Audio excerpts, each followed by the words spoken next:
Our Across the Aisle segment tonight, Republicans in the Senate announced the introduction of a new immigration bill, the one we've all been waiting for. The bill offers 1.8 million Dreamers a pathway to citizenship in exchange for $25 million in border wall funding and an end to chain migration. This was the deal President Trump offered to Democrats, and it seems like a fair one, especially considering Republicans control both houses of Congress and the White House. Yet, for some reason, Democrats have been holding up on a deal, and by doing so, playing politics with the lives of the 1.8 million Dreamers whom they claim to champion. With me now, history professor and author of Obama's America, Ian Reifowitz. Ian, good to see you. Good to be back, Liz. All right, Ian, the Republican senators introduced this framework. This is essentially what President Trump had offered. Of course, he cannot introduce actual pieces of legislation here. They put it into legislative form. It is $25 billion in border wall funding, an end to chain migration, an end to the visa lottery, in exchange for a path to citizenship for 1.8 million Dreamers. And it includes a backlog of chain migration that will continue that will be continued through that pipeline until the backlog basically has been allowed into our country. My question to you, should Democrats agree to this deal? Well, you know, it's ironic that they're being asked to compromise here. Republicans never compromised after President Obama won an actual landslide, you know, the kind where instead of losing the popular vote by 3 million, you win it by 10 million. But that's fine. Let's talk about immigration now. Democrats should compromise on immigration, and they have before, and that's how you got the 2013 bill that passed the Senate with 68 votes. It has some of the same elements as this bill. I just want to remind you quickly those other elements. It had a path to citizenship for 11 million undocumented immigrants, not 1.8 million. But they had to have a clean record, no felonies, no more than a couple of misdemeanors. But it also had $46 billion, 46.3 to be exact, in border security and a doubling of the number of border agents. It also implemented E-Verify, so it went beyond what Trump is offering, and another conservative demand or request. E-Verify is a pretty important part of the conservative agenda. It also replaced the visa lottery with the skills-based merit system, and it curtailed the family reunification plan, although admittedly not as extensively as the new Trump plan would.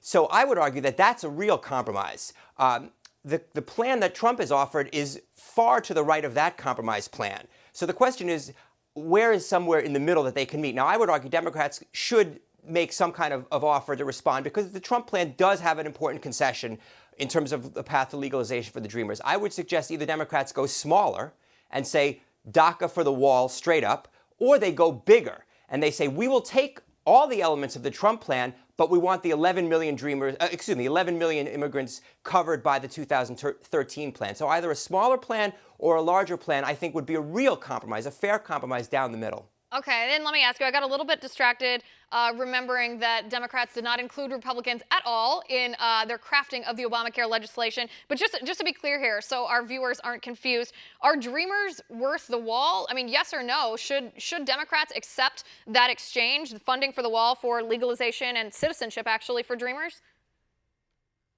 I would accept a straight-up wall for the Dreamers. Yes, I would not accept wall plus the visa lottery changes plus the family migration changes. That's 3 Republican demands for what amounts to 1/6 of the number of immigrants covered by the 2013 Sure, but the plan. idea of Dreamers being different than other illegal immigrants is that Dreamers were brought here through no fault of their own, that their parents brought them here, their parents victimized them, and President Obama perpetuated that victimization by telling them that he could just unilaterally grant them amnesty when he can't under the Constitution, under the authority granted to him as chief executive of the Constitution. Let me ask you, though, what happens if Democrats walk away? If they say, we just want a one-for-one compromise here, we just want the wall for Dreamers, but we are going to reject the deal as offered, we're not going to compromise here if we get rid of chain migration and get rid of the visa lottery, what happens to the Dreamers then? Well, remember, I think what I've described here is a compromise. It's a significant move away to the right from the bipartisan bill of 2013. But if what you suggested happens, then the ball is in Donald Trump's court. Donald Trump is the only one who's threatening the Dreamers right now, not the Democrats. All Donald Trump has to do is do nothing. The DACA program is not a permanent legalization. It doesn't grant anyone a path to citizenship. It's temporary status. If Donald Trump wants to end that temporary status and get rid of the Dreamers, that's on him. He can go round them up and deport them. That's not on Democrats. No, I don't think it is on him because it's unconstitutional. It's illegal for them to be here. If Democrats walk away from this? Aren't they betraying the promises that they made not only to their base, but they made to Dreamers? They said they cared about these people. They said it was a moral imperative to fight and continue to fight. And if they walk away from a deal just because it's not to the letter what they wanted the deal to be, isn't that a betrayal of exactly what they claimed to champion?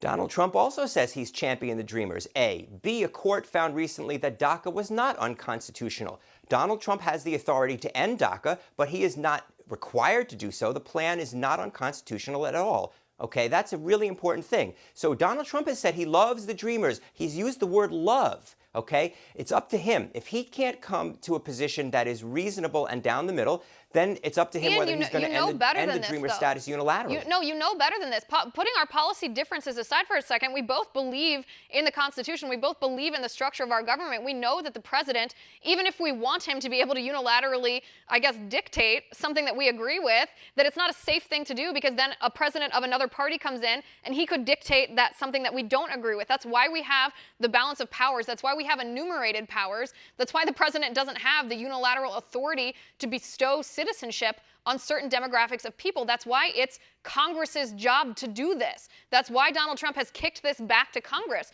which is why I asked the question, wouldn't this be the responsibility, and I don't see how it could be otherwise, wouldn't this be the responsibility of congressional Democrats if they refuse to come to the table and negotiate just because they're not getting 100% of what they want?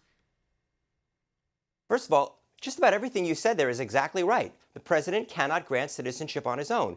But DACA did not grant citizenship. That's really important for your viewers. Legality. That's why a court, I believe it was last... President Obama pretended to bestow legality. No, please, let me answer your question. Status. Please. That's the idea of Please. DACA. No. You are protected from deportation Please let me answer your because of what your parents did to you.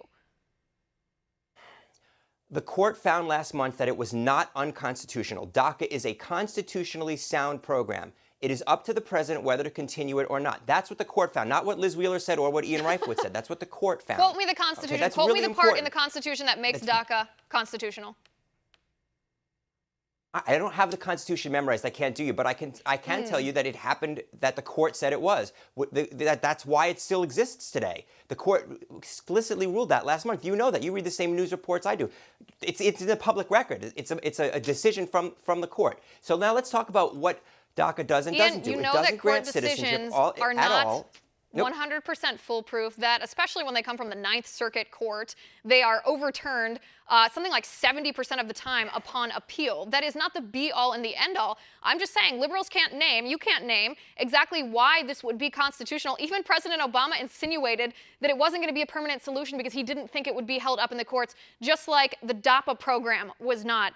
My point is, and I will stand by my point, is that this is going to be on Democrats' heads if they don't compromise on this. This is such a good opportunity for Republicans and Democrats to say, listen, we can be bipartisan. Even though we've had this divided environment in our nation, on this, we can come together and we can get something that we want and give something that you want from both sides, and we both can be happy about it. And I think the Democrats, it's not going to reflect well on them, and it's going to be a huge betrayal of the people they've promised to protect if they walk away from this. Ian, we are out of time. Thanks for being here.